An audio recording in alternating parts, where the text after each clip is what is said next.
Assalamualaikum dan salam sejahtera. Apa khabar anak-anak?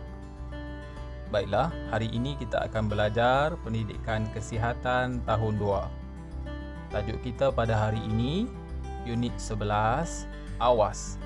Berhati-hati, malang tidak berbau. Baiklah, mari kita lihat objektif pembelajaran. Objektif pembelajaran kita pada hari ini, murid-murid dapat menyenaraikan kemalangan dan kecederaan yang berlaku di sekolah, di rumah dan di tempat awam. Murid-murid juga dapat menyatakan tindakan yang boleh diambil ketika melihat berlakunya kemalangan. Baik, kemalangan boleh berlaku di mana? Ya, kemalangan boleh berlaku di rumah. Kemalangan juga boleh berlaku di sekolah. Dan kemalangan juga boleh berlaku di tempat-tempat awam. Baik, kemalangan sebenarnya boleh berlaku di mana-mana sahaja. Di rumah, di sekolah, di tempat-tempat awam. Ingat, malang tidak berbau. Baik, mari kita lihat contoh kemalangan di rumah. Apa contoh kemalangan di rumah? Renjatan elektrik. Salah satu contoh kemalangan di rumah adalah renjatan elektrik. Jika kamu tidak berhati-hati, kamu mungkin boleh terkena renjatan elektrik. Contohnya, tangan kamu basah, kamu menyentuh peralatan elektrik. Kemungkinan besar mudah terkena renjatan dan boleh menyebabkan kecederaan. Baiklah. Yang kedua, terkena pisau yang tajam. Kemungkinan kemalangan ini boleh berlaku sewaktu kamu membantu ibu kamu di dapur, memotong sayur contohnya, mengupas bawang.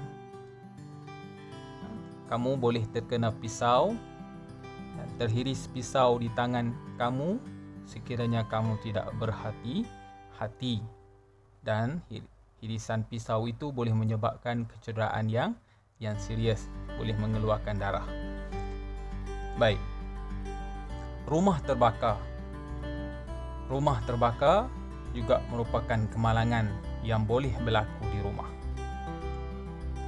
Tersentuh periuk yang panas juga kemalangan di dapur rumah kamu.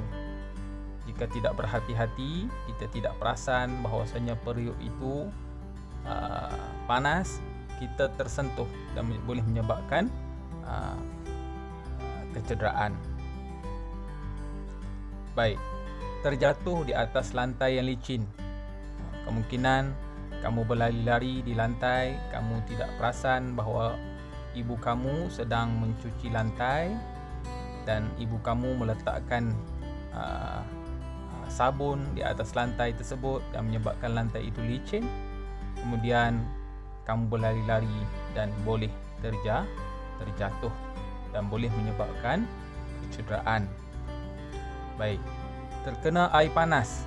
Ya, terkena air panas juga merupakan contoh kemalangan di rumah.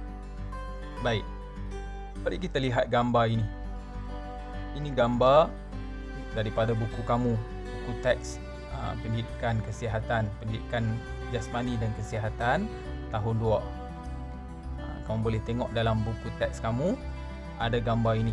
Gambar ini menunjukkan kemalangan di rumah, iaitu seorang kanak-kanak lelaki terkena air panas yang menyebabkan tangannya melecur.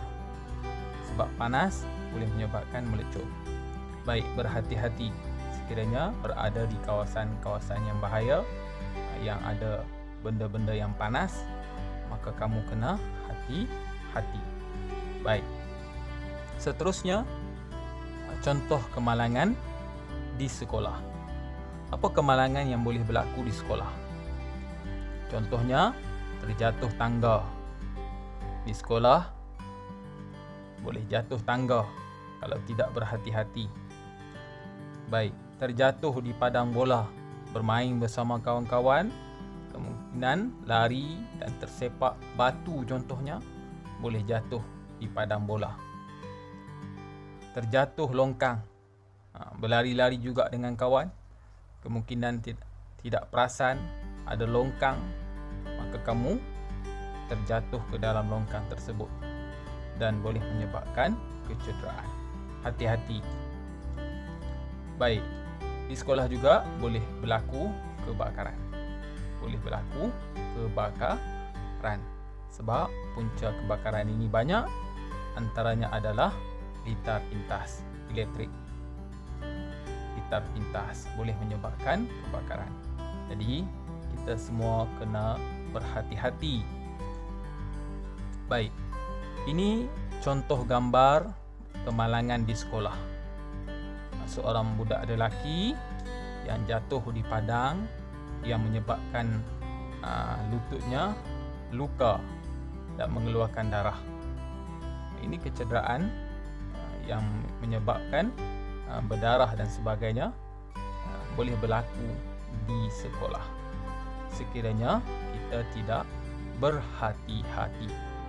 Hati-hatilah, sentiasa berhati-hati. Baik, kemalangan di tempat awam. Apa contoh kemalangan di tempat awam? Terjatuh basikal. Ya, terjatuh basikal. Dirempuh kereta. Kemungkinan dirempuh oleh kereta. Tempat awam, kita berjalan di tepi jalan ataupun bermain basikal, kemungkinan basikal kita boleh dirempuh oleh kereta yang lalu lalang di jalan raya. Terjatuh longkang. Ya, kemungkinan boleh berlaku kita terjatuh ke dalam longkang di tempat-tempat awam. Terpijak paku. Sekiranya kita berada di tempat-tempat berhampiran dengan kawasan pembinaan contohnya, kita boleh terpijak paku dan sebagainya. Baik, terjatuh di taman permainan. Terjatuh di taman permainan. Di taman permainan awam, kita pergi taman permainan, kita main. Jika kita tak berhati-hati, kemungkinan kita boleh jatuh ketika main gelunsur, papan gelunsur, ataupun kita bermain buaian dan apa sahaja. Kita boleh terjatuh jika kita tidak berhati-hati. Contohnya gambar ini. Gambar dalam buku teks kamu, kemalangan di tempat awam. Kanak-kanak ini telah jatuh ketika bermain papan gelunsur dan menyebabkan dia menangis. Kemungkinan sakit, terseliuh, patah dan sebagainya. Boleh berlaku. Jadi hati-hati. Baik, apa yang patut kita lakukan sekiranya berlaku kemalangan? Sekiranya kita melihat kemalangan berlaku di depan mata kita, apa yang patut kita lakukan? Kita tengok situasi yang pertama. Situasi yang pertama berlaku di rumah. Kemalangan di rumah.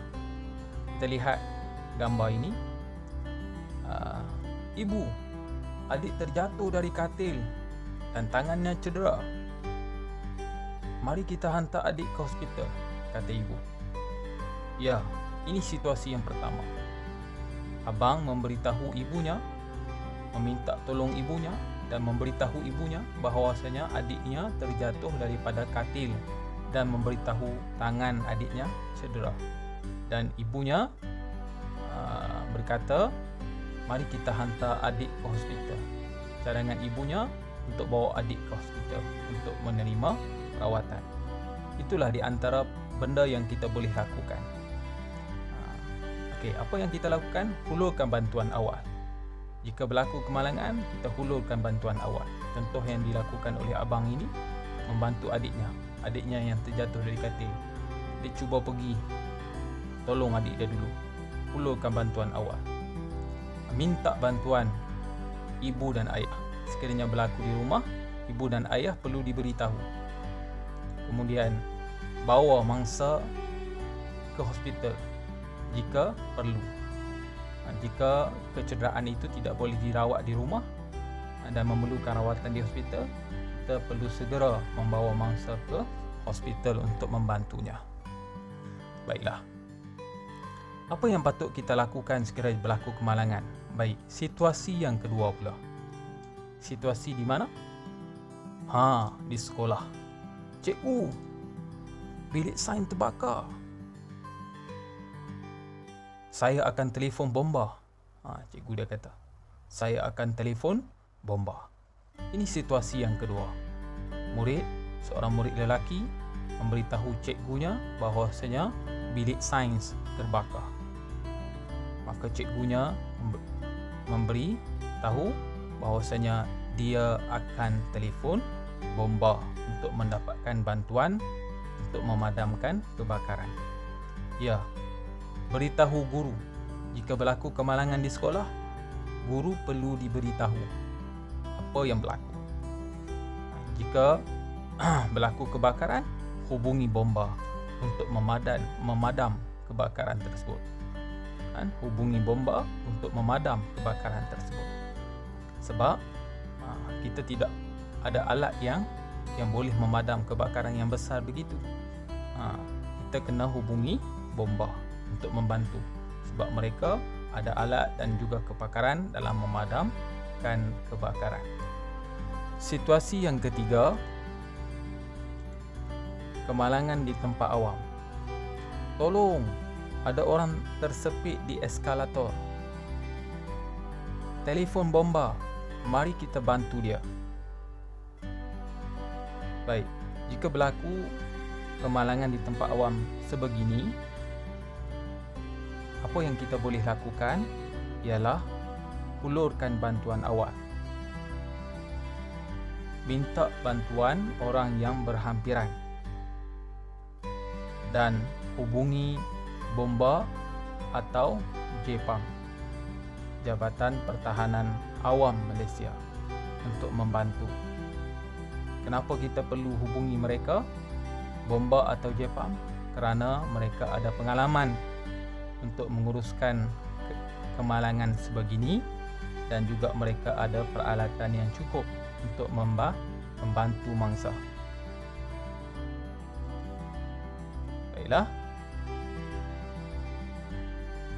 Baiklah murid-murid, malang tidak berbau. Oleh itu, jagalah keselamatan diri ketika berada di rumah, di sekolah maupun di tempat awam. Sekiranya ternampak berlakunya kemalangan, hulurkanlah bantuan. Sekadar itu sahaja untuk kali ini. Sekian, terima kasih. Wassalamualaikum warahmatullahi wabarakatuh.